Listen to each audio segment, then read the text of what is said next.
بسم اللہ الرحمن الرحیم۔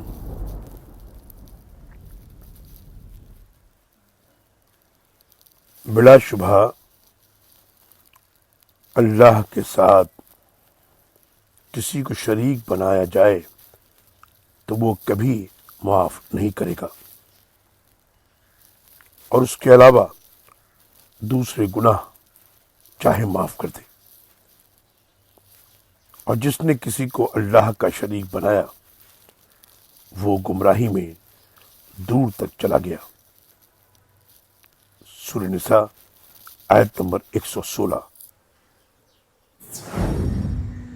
اللہ